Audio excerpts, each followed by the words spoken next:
Bit of trash cringe I saw, and we're just gonna dunk on it a little bit. So I got shown a statement by this page right here. It's Jeff Wilson. Oh, can't forget that check mark. We got Jeff Wilson, entrepreneur, sports card investor. Ooh, I'm out of uniform. Let me fix that real quick for you.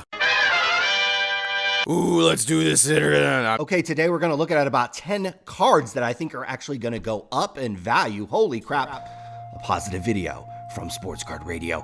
These are cards that are easy to get. Virtually, frankly, anybody can afford these cards. And just looking at some data last night, I picked out, actually, I think it's only about 9 cards, that if you put these cards in front of me at their current values, I would actually probably buy them at their current values, let alone if I could get a 30% discount on top of that. We have 1 football card, 1 hockey card, 4 baseball cards, and 3 basketball cards. So we will go in that order. If you only come to this channel to see me roast Jeff Wilson, I think that Will Greer right now is about 4 times better of an investment than Kyler Murray. I will play clips from a video posted yesterday by Opossum Bud, a Pokemon YouTuber, who ripped into the Sports Card Investor after the Sports Card Investor said Disney's Lorcana trading card game would overtake Pokemon in popularity. I'll post a link in the video description to the full video if you want to check it out, but let's get started. A PSA 10 1989 Topps traded Barry Sanders down 53% in the last 2 years. Hey, I think anytime you can buy this card, frankly, for under $100, I would definitely think about buying it. I think it's a card that if you buy it for under $100, you could flip it in the $125 to $150 range. Hey, the Lions are kind of back on the rise. Anybody who grew up kind of in my era remembers that Barry Sanders is quite literally one of the greatest running backs of all time, one of the most entertaining to watch. So I think this card under $100, do I see it slipping to $75? Do I see this being a $75, $50 card in 6 months, a year? I actually highly doubt it. Anytime I saw this card, under $100, I certainly would be a buyer. Only 6,000 of these. We will look at cards, with much higher pop counts. So anything under 100, rookie card, Barry Sanders, I'm going to be buying. Now I'm in uniform. Now I can talk about the sports card investor stuff. Hell yeah, buddy. In hockey, I think in general, I'm just looking at Wayne Gretzky. His cards have fallen just so much, really, in the last a couple years when you compare them to other players. Here is his O-Pee-Chee rookie that has fallen 50% in value in the last couple years. Yep. And now I may not be able to afford this card or purchase this card, but just kind of cheaper Wayne Gretzky slabs, some of his cards, some of his maybe more rare cards in the 90s and 2000s. I'm definitely taking a look at. I think I've even purchased some Wayne in the last couple months. Is there something wrong with the guy? Do people not like his daughter, Paulina?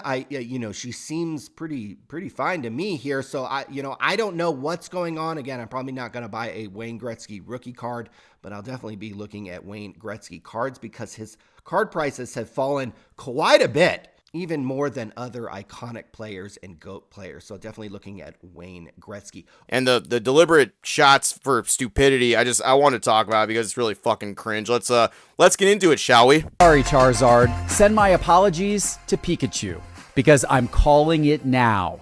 If Disney applies their full weight to the upcoming release of their new trading card game, Lorcana, they will overtake Pokemon in the US and become the most popular trading card game and possibly the most popular type of trading cards overall. Over to baseball, Derek Jeter, PSA 8 rookie, $15. This is right in my wheelhouse. I feel like if I could get this card shipped to me or in my hand, see a bunch at a card show for $15 or less, this is definitely a card I would buy. I feel like I could flip it closer to $20, $25. Either on a flipping site like Golden. This is my friggin' house. Or check out my cards, especially if you could buy it on that website and flip it immediately and you remove some of the fees and, you can turn a card over like that. Under $15, Derek Jeter rookie card. I'm definitely a buyer of this card. And possibly the most popular type of trading cards overall.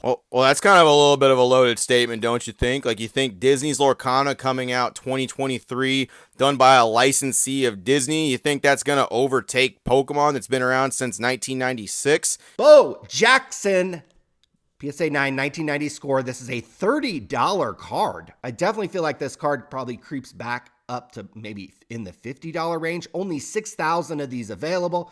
Everybody knows this photo of Bo Jackson I'm definitely a buyer of these if they kind of slip even more under $30, like in the $20, $25 range. Are you kidding me? PSA 9, I think, long or short term, I think these definitely go back up in value. I'm willing to listen to see what he has to say. Yes, I know there are millions of die-hard Pokemon collectors and game players, and I am fully aware of the global strength of the Pokemon brand. I mean, are you really, though? Do you really understand the global stretch and reach of the Pokemon brand? Back to Derek Jeter, 1993 Pinnacle Rookie Card, PSA 9, worth $44. I think long-term, this is actually closer to a $100 card. Only 3,500 of these, black borders, hard to get a good grade. Again, I just think long-term, this is closer probably to a $7,500 card. And so at $44, I think you're getting a big discount. Does it go down much more than that? I mean, do these get into the $30 range? I just don't see that. There's only 3,500 of these. It's an iconic card, hard to get at a good grade. $44 might be some good value right now in Derek Jeter and Wayne Gretzky as I look at some of the data.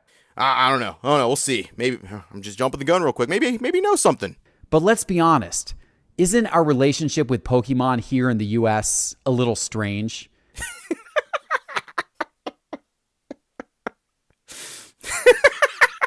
The King Griffey 1989 Upper Deck Rookie Card PSA 9 is under $200. I think if you can buy these in the $150, $175 range and then flip them for $225, $250, I think that's a business I'd like to be in. So I'm certainly looking at these now that these have dropped under $200. We don't really know the characters. We don't really know the characters.